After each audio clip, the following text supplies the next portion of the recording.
আমাদের সঙ্গে কিস্তিতে সোয়াল হও। নূহ আলাইহিস সালামের ছেলে কেনান বলে, সাবি ইলা জাবালি ইয়াসিমুনি মিনাল মা। আব্বাজান, ওই যে জুদি পাহাড় দেখা যাচ্ছে সামনে, জুদি কোরআনে জুদি শব্দ অন্য জায়গায় আসছে, এখানে না। সাবি ইলা জাবালি ইয়াসিমুনি মিনাল মা। আব্বাজান, জুদি পাহাড় দেখা যাচ্ছে সামনে, ওই জুদি পাহাড়ে আমি আরোহণ করে আমি আত্মরক্ষা করব। নূহ আলাইহিস সালাম বললেন, লা আসিমাল ইয়াউম মিন আমরিল্লাহ। বাবা কেন রে, আজকের দিনে আল্লাহর বিধান থেকে, আল্লাহ রাব্বুল আলামিনের ফয়সালা থেকে বাঁচার মতো কোনো অবলম্বন নেই। আমার কিস্তিতে সোয়াল হয়ে যাও।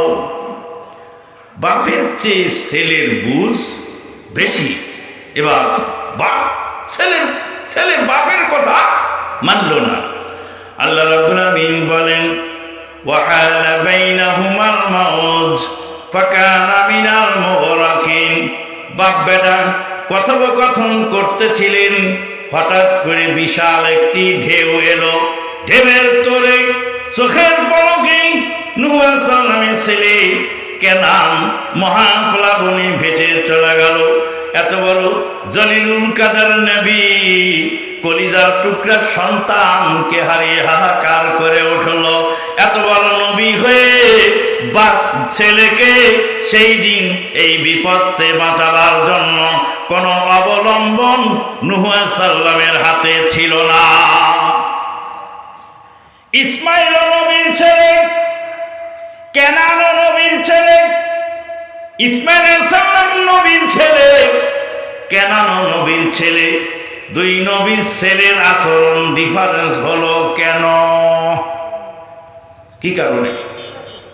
হ্যাঁ, আরে ইমানের কারণে। আসমা জাতান ওয়ালাম আরা তাহিনা। সমস্যা কোথায়? সমস্যা হলো স্বরাষ্ট্র মন্ত্রণালয়, সমস্যা হলো বাড়ির মধ্যে। কেনানের মা নূহ আলাইহিস সালামের স্ত্রী, তার নাম ছিল ওয়াহেলা। এই ওয়াহেলা ছিল পাক্কা বেঈমান। বেঈমানের গর্ভে, বেঈমানের পেটে আর এক বেঈমান জন্ম নিল। বেঈমানের দুধ খেয়ে, বেঈমানের কোলে মানুষ হয়ে, বেঈমানের পেটে জন্মগ্রহণ করে বেঈমান জন্মগ্রহণ করল। আর ইসমাইলের মা হাজেরা। আল্লাহ নবী বলেন, ইসমাইলের মায়ের উপরে আল্লাহ রাব্বুল আলামিন রহম করুন। সেদিন যদি জমজমের পানি পাথর দিয়ে না ঘিরে দিতেন, তামাম পৃথিবী কিয়ামত পর্যন্ত প্লাবিত হয়ে যেত। তামাম পৃথিবী সাগর মহাসাগরে পরিণত হতো। সেটাকে ফিরাবার কোন শক্তি কারো ছিল না। তাহলে ইসমাইলের মা আর কেনানের মা, মায়ের মধ্যে ডিফারেন্স। বাপ দুইজনেরই ভালো, কিন্তু মা একজনের ভালো আর একজনের খারাপ। আমার মুরব্বীরা বলতেন যে, বাবারে মাটিটাও ভালো হওয়া লাগবে, আবার বেসনটাও ভালো হওয়া লাগবে। বেসন যদি ভালো হয় আর মাটি যদি কসকসা বালু, তাহলে ভালো বেসনেও সেই কসকসা বালুতে ভালো ফসল হয় না। আবার যদি বেসন খারাপ হয়, যত উর্বর মাটিতেই খারাপ বেসন তুমি বলো, ভালো ফসল আশা করা যায় না। তাইলে এই মাটির কারণে ফল ফসলের অনেক ডিফারেন্স হয়। বগুড়া থেকে, গাইবান্ধা থেকে, রংপুর থেকে প্রতিদিন প্রতি রাত লক্ষ লক্ষ মন, লক্ষ লক্ষ হাজার হাজার টন খাদ্যদ্রব্য, ফলমূল, শাক সবজি এগুলি ঢাকা সিটিতে রপ্তানি হয়। সেখানে ঢাকার লোকেরা খায়। ফার ডিফারেন্স এই গাইবান্ধা, বগুড়া, রংপুর এই অঞ্চলের এই শাক সবজি, এমনকি কাঁচামরিচের মধ্যেও ডিফারেন্স। আমরা সৌদি আরবে দেখেছি যে কাঁচামরিচ পৃথিবীর সব দেশ থেকে আসে, এক এক দেশের কাঁচামরিচ আছে 2 রিয়াল কেজি। কয় রিয়াল কেজি?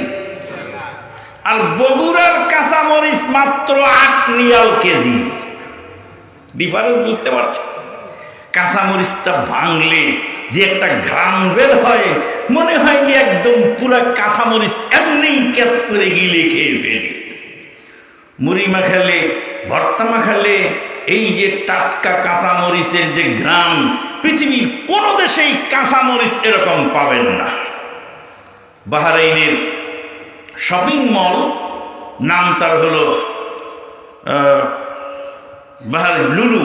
লুলু হাইপার মার্কেট।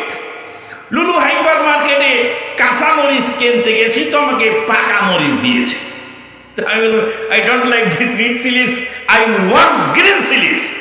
আমি কাঁচা মরিচ চাচ্ছি, তুই লাল মরিচ দিলি কেন, পাকা মরিচ দিলি কেন? I not this red Chillies, আমি লাল মরিচ নিব না। সেলসম্যান মুস্কি হাসি দিয়ে বললেন, স্যার আফ্রিকা থেকে এই মরিচগুলি এসেছে। আমার আল্লাহ আফ্রিকার মাটিতে ভ্যারাইটিস কালারের মরিচ সৃষ্টি করেছেন। এটা কোনো পাকা মরিচ নয়, এটাও কাঁচা মরিচ, কিন্তু আল্লাহর দেওয়া কালার হলো লাল। তারপরে কালো মরিচ, লাল মরিচ, হলুদ মরিচ। আর মালদ্বীপে সফরে গিয়ে একদম হলুদ কালারের পেঁপে খেলাম, হলুদ কালারের ডাব। আমাদের দেশে ডাব তো আপনার সবুজ কালারের হয়, হলুদ কালারের ডাব রেয়ার, সেগুলি একটু কেমন যেন লালটে লালটে ভাব। কিন্তু ওদের ওখানে একটা ব্যতিক্রম ধর্মী কালারের ডাব সেই মালদ্বীপের মাটিতে দেখে আসলাম। বন্ধুগণ, বলছিলাম যে এই যে মাটির গুণে যে ফসল হয়, বগুড়ার ছোট ছোট লাল আলুগুলি, এগুলি ভর্তা করে খাওয়ার জন্য আমরা আরব দেশে 8 রিয়াল কেজি কিনেছি, কিন্তু ওখানে আরব দেশে তায়েফে আলু হচ্ছে, সেই আলুর কেজি মাত্র 1 রিয়াল 25 পয়সা।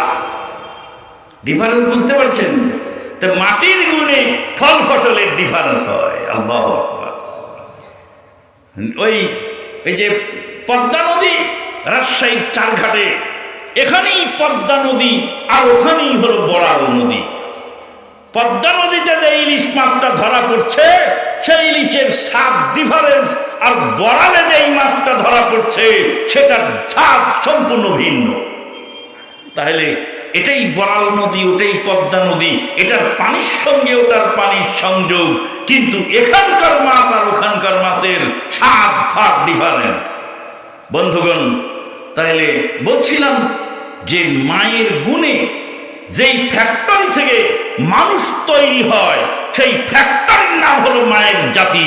ইহুদি নাসারাতেই চায় মুসলিম রমণীদেরকে ঘরের বাইরে বের করে তাসলিমা নাসরিনের মতো নষ্টা কুলাঙ্গার বানাতে পারলে এদেশের যুব সমাজ ধ্বংস হবে অটোমেটিকলি।